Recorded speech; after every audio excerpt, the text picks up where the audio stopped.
성도 여러분, 안녕하세요. 오늘 벌써 3월 마지막 날이 되었네요. 계산을 해보니 온라인 예배로 드리는 것이 벌써 5주가 되었습니다. 그만큼 교회에 못 오신 날도 많았다는 얘기죠. 당회에서는 빨리 현장 예배가 재개될 수 있도록, 그러면서도 안전한 방역이 이루어지도록 계획을 차근차근 세우고 준비하고 있습니다. 조금만 더 참고 기다려 주시면 감사하겠습니다. 어제는 우리 사순절 묵상을 통해서 찰스 쉘던의 예수님이라면 어떻게 하실까라는 책을 소개하고 그 주제로 말씀을 나누었는데요.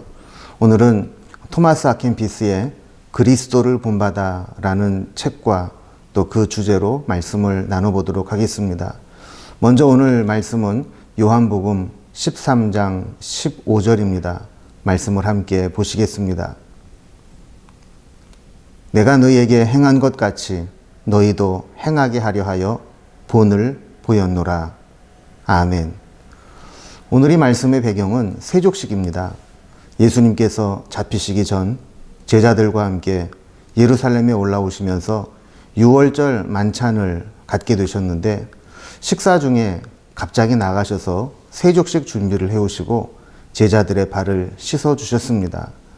세족식에 여러 의미가 있지만 오늘은 세족식을 행하신 예수님의 의도, 이것이 무엇인가를 살펴보도록 하겠습니다. 사실 예수님께서 제자들의 발을 씻어 주셨다는 것은 아주 파격적인 일입니다. 주인이시며 스승이신 예수님께서 제자들의 발을 씻어 주셨다는 것, 격에 맞지 않는 일이고 일상적이지 않습니다. 있을 수 없는 일입니다. 그렇다면 왜 예수님께서는 제자들의 발을 친히 씻어 주셨을까요? 15절 말씀을 다시 보면 내가 너희에게 행한 것 같이 너희도 행하게 하려 하여 본을 보였노라 라고 말씀합니다. 분명한 의도가 있다는 것이죠. 여기에 본을 보였노라 라고 하는 것은 영어 성경에 보면 gave an example 이라고 번역을 해 놓았습니다. 우리가 잘 아는 대로 example, 예, 본보기, 모범, 견본, 사례, 이런 의미를 가지고 있는 단어입니다.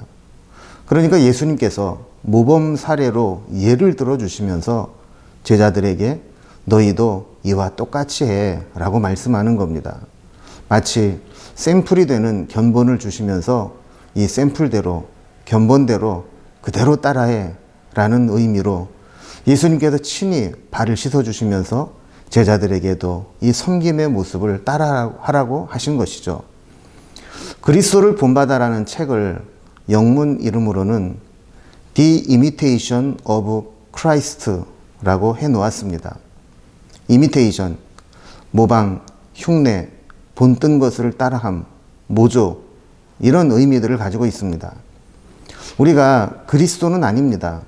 하지만 끊임없이 예수님이 주신 본을 따라 흉내내보고 따라해보고 모방해 가면서 비슷해지도록 닮아가는 것, 이것이 바로 그리스도를 본받아의 의미입니다. 이미테이션이 나쁜 의미로 쓰여지면 진품이 아닌 가품, 짝퉁, 모조품이라는 의미가 있지만 좋은 의미로 보면 명품 수준을 따라간다는 것입니다. 모방은 창조의 어머니라는 말이 있죠. 모방은 우리가 성장하기 위한 가장 경제적이고 효율적인 방법입니다. 우리가 처음부터 모든 것을 잘할 수는 없습니다. 그러나 전문가나 뛰어난 사람이 하는 것을 보면서 따라 해보면 그만큼 쉽게 배우게 되는 것이죠.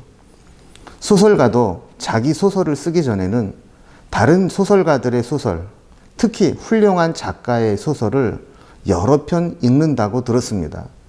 수백 권, 수천 권 읽다 보면 어느 순간에 자기 작품 세계를 만들어낼 수 있게 되는 단계에 이르는 것이죠. 설교도 마찬가지입니다.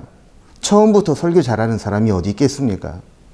처음에는 훌륭한 설교자들의 설교를 많이 듣고 설교집을 보기도 하고 때로는 좋은 설교를 인용도 해보고 심지어 어떤 분은 말투까지 비슷하게 배워서 저분이 누구 설교를 따라하는 게 아닌가를 금방 알 정도로 열심히 모방을 합니다.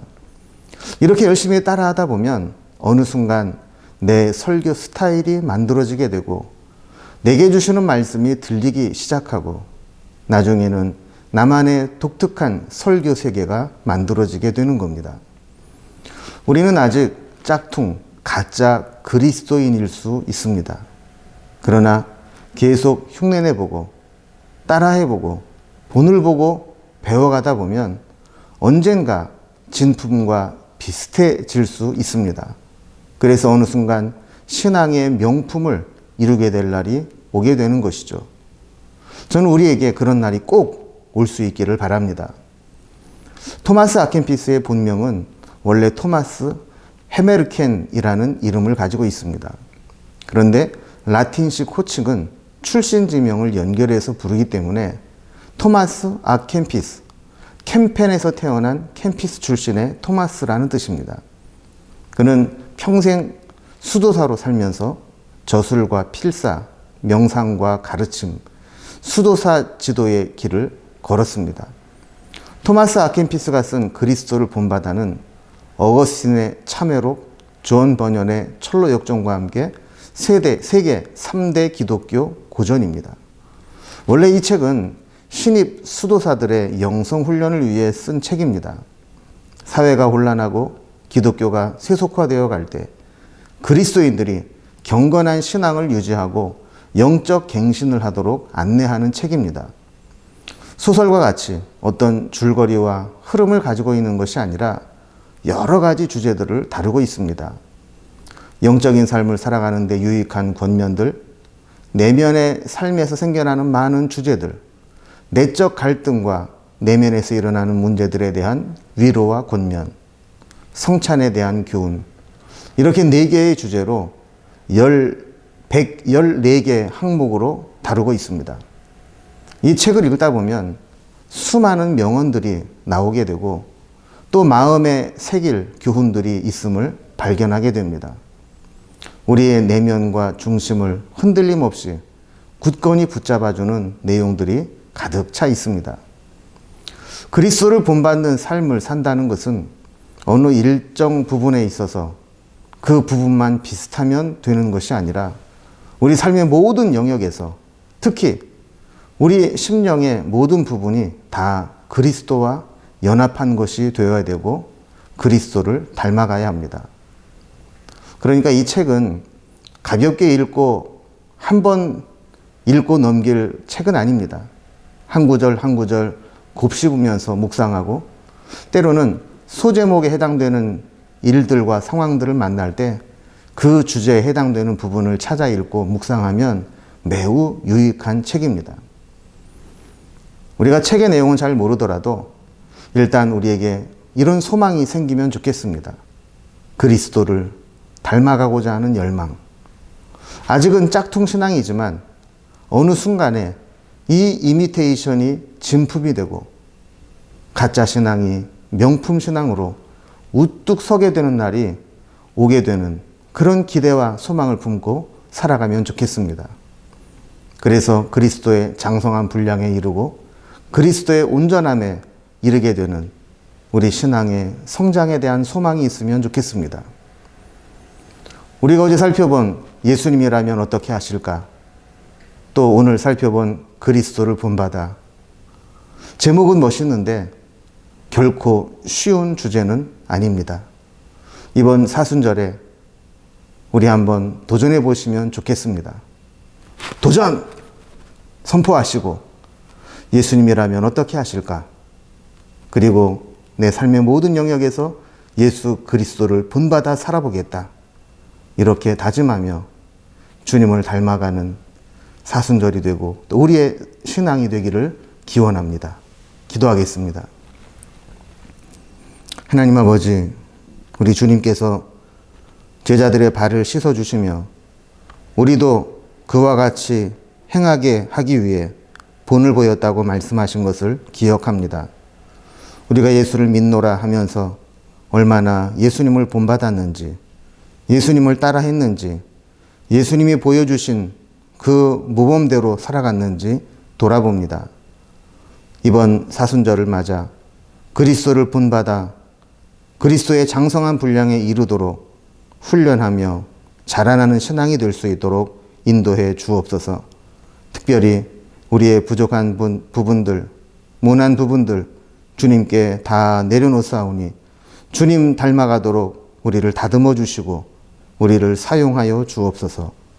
예수님의 이름으로 기도드리옵나이다. 아멘. 성도 여러분, 오늘도 그리스도를 본받아 이 주제로 새벽 묵상을 살펴보았는데 한번 듣고 흘려버리지 마시고 계속해서 우리 마음에 남아서 예수님이라면 어떻게 하실까? 그리고 그리스도를 본받아 이것이 우리의 삶의 기준이 되기를 바랍니다.